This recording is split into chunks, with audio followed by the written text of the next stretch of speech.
I'm Elizabeth Larkin with Balanced Body Pilates. These functional footprints are invented by Jean-Claude West, a kinesiologist, and Katie Keller, a physical therapist in New York City.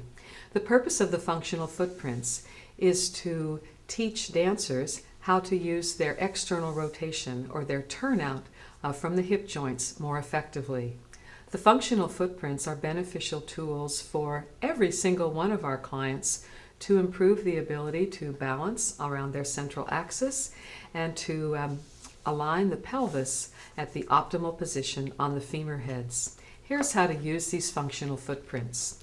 Position them about 4 inches apart so that when you turn the footprints out, the heels are almost touching. Now you'll see that the functional footprints have a notch on them at the front. This notch is for the second toe, the tip of the second toe. There's a notch at the rear of the footprint as well, and that will correspond to the location of your Achilles tendon, to align with your Achilles tendon. Now the outside ankle bone should be just back of the notch at the central axis of the footprint. These footprints are designed to align the axis of the foot and ankle, the axis of the ankle, with the axis of the hip joint. Now the footprints will rock a little bit.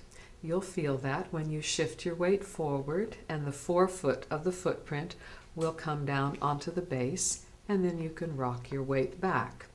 Now many people tend to either stand a little forward on their feet. Less likely, many people tend to stand more back.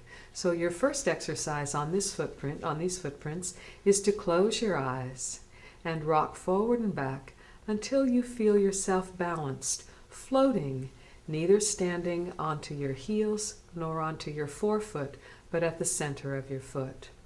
Now place the pads of your middle fingers at the corners of your pubic bone and your thumbs at your navel. Keeping your pelvis in a neutral position, externally rotate one leg, and then externally rotate the other, clarifying the motion in your hip joint.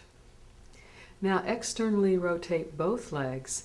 Have the idea that you can bring your sacrum forward and your pubic bone a little bit forward also, so you stand high on your femur heads. Now, you can also do this in internal rotation. Steady the footprints and internally rotate. Have the idea that your thigh bone can spiral in at the hip joint, and then the other leg spirals in, and then internally rotate at both legs, drawing the inner thighs towards each other and having the feeling of widening across the back of your pelvis. Now alternate between external rotation, standing a little taller at the front of your femur heads, and internally rotating, widening across the back of your pelvis. Alternate external with internal rotation. Now we'll change to rotation to the one side. So externally rotate and turning the pelvis, steer the pelvis and the sides of the ribs to face one side of the room, come back to face the front, and rotate in the opposite direction, keeping equal weight on both feet, equal weight on both legs, and do that also with your eyes closed. Woohoo! That was exciting. With your eyes closed. And there goes the proprioceptive sense. Alrighty. Now, I have clients who are trying to put off hip replacement, and they are working to keep the posterior hip capsule pliable so they don't lose range of motion in internal rotation.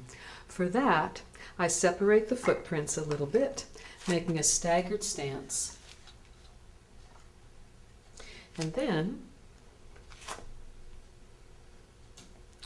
turning to face one side, stay floating on the footprints and internally rotate the posterior leg, the back leg, encouraging internal rotation at this hip joint while the pelvis stays level and steady. And the same would be true on the other side. Thanks for joining us. I'll see you next time. Bye.